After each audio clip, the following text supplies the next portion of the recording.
Christmas in August. Christmas in August. That's right, Christmas in August. Welcome back to 1822 MC Adventures and More. This is my channel. My name is Pete, and yes, Christmas, ho ho ho ho, came early this year. What do you say we sit down and I tell you all about it? Remember now, you fold it in half, you now have a chair.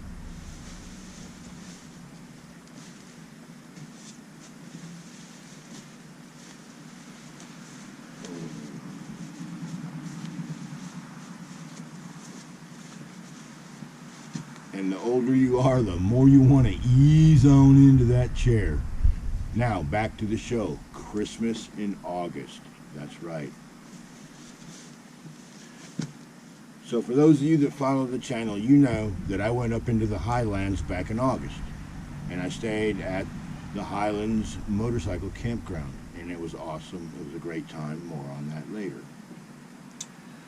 And on my way back, I stopped at my friend Eddie's house, who you may know as NC Grayman, and he gave me some presents. Christmas in August. Presents are always nice, right? So, with no particular order, let me show you what he gave me. First and foremost, he gave me an old school AM/FM radio with shortwave bands on it, and kind of nice sometimes sitting out in the woods listening to a radio instead of playing with your damn phone.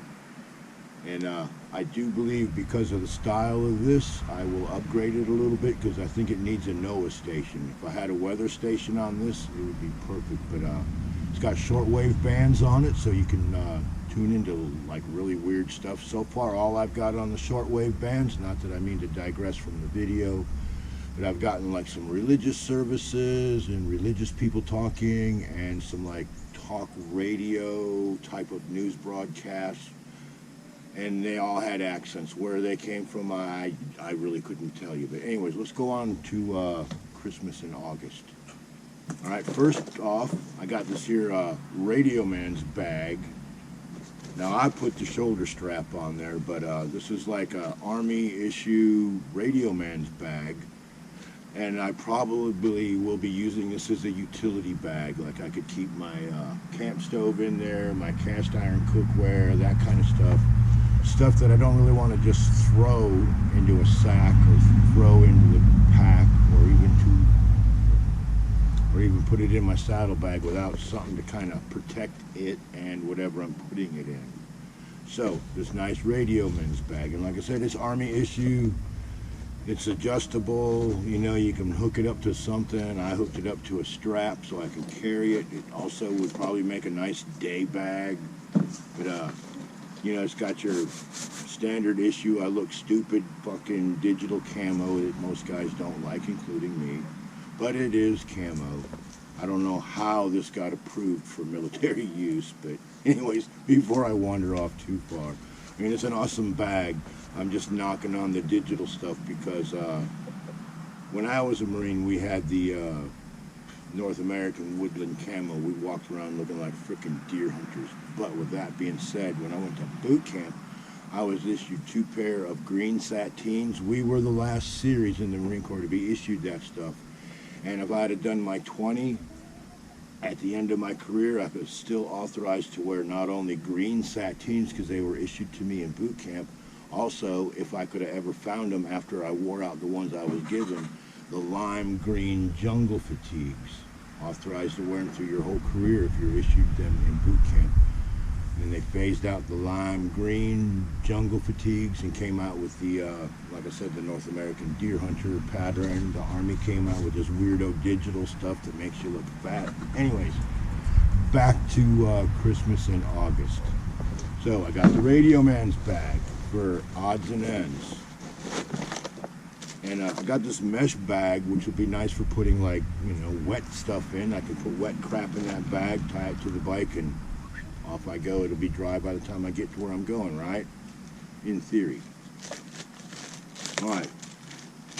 One of the weirdo things he gave me, which was pretty cool, actually, These are diabetic insulin holders, I think is what he said. There was like you put your little rig in there and you can carry it with you, right? I don't know. I'm not diabetic. I'm not real familiar with that sort of stuff. But I got to thinking, you know, for a day or two in the woods, this would be great for salt and pepper and that sort of thing. So I think that'll come in real handy. I also got these things, for lack of a better way to describe them, they're like an old-fashioned 35 millimeter canister. I know I can come up with all kinds of uses for these things. So that's a heck of a stocking stuffer, eh? And now here's something I never really give much thought to. I've seen a lot of people use them. A pot holder. Weighs nothing. Takes up almost no room, will grab almost anything with a lip on it, and it was made in a sea country, but it was Canada, not China. So that's pretty damn awesome. And here's a little tube full of magnesium shavings, because Eddie does the same thing that I do. He'll sit there with a drill press and drill a magnesium block and keep the shavings for later use. Now here's something that I'm very interested in. I've never seen this brand before. They're heat tabs. They are supposed to burn for 15 minutes and supposed to get up to like 1500 degrees like most of them do. I'm hoping that it smells less than the ones that I use now, which are the Esbot. Not a big fan of heat tabs, but they do have their place. And the place that these heat tabs have is here on this neat little stove. Check this out. It's made by Helion. See if the camera will focus on that. And it's titanium. So all you got to do is you just fold out these little legs. Get it where you want it. Put it on a flat surface. Put your heat tab there. Put your pot on there. And you're cooking.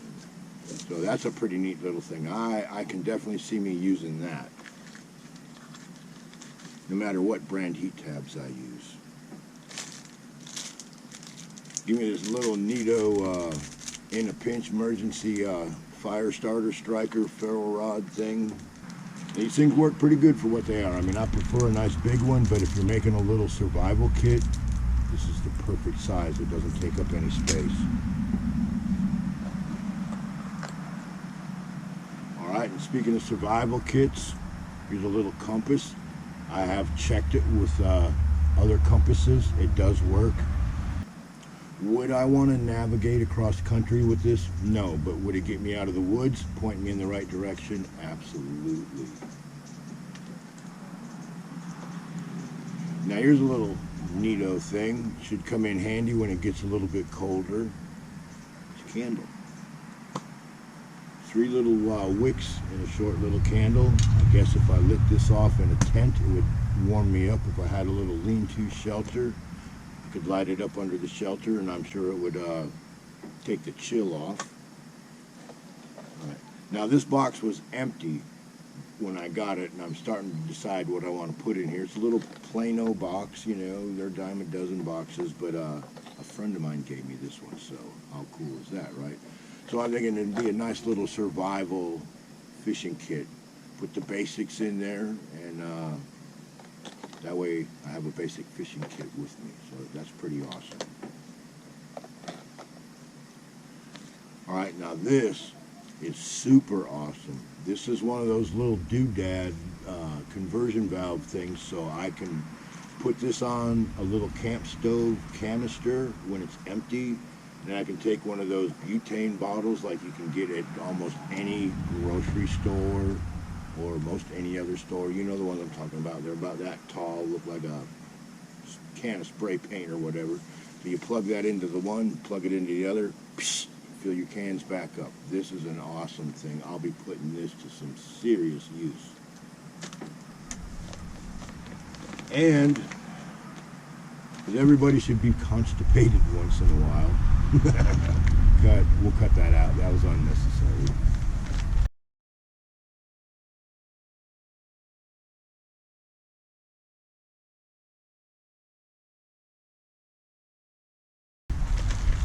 Eddie gave me a MRE, and you know, I've never really, other than eating bits and pieces of these, I've never had a full one. When I was in the Marine Corps, we ate C rations, combat rations, basically canned cat food and canned dog food.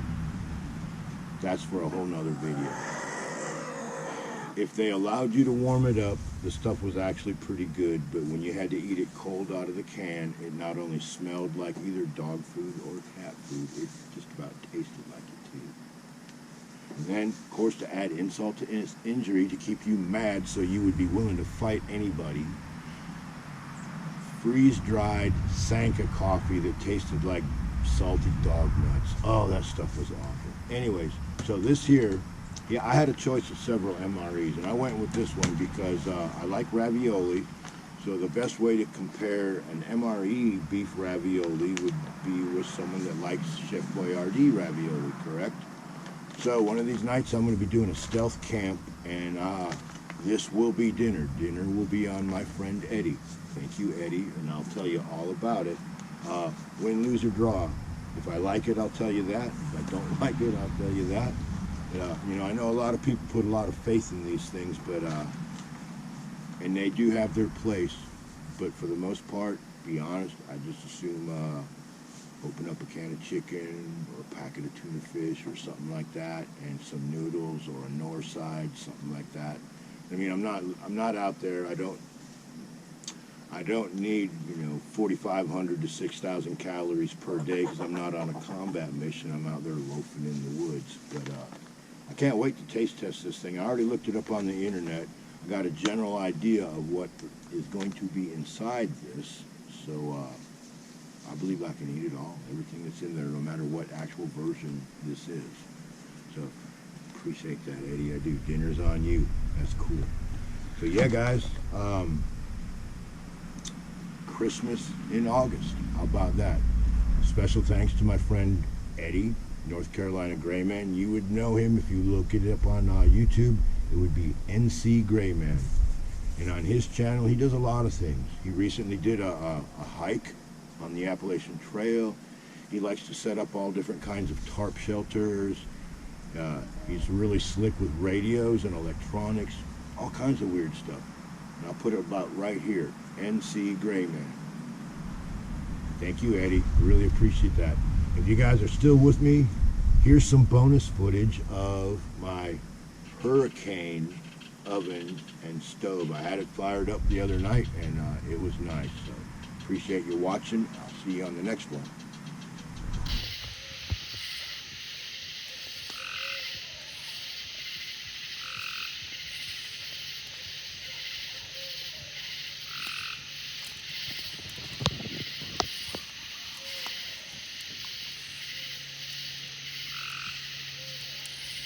Well, as you can see, my drum is a towering inferno. Just thought I'd share that with you. Yeah, once you get it better coals in there, it really throws some heat out.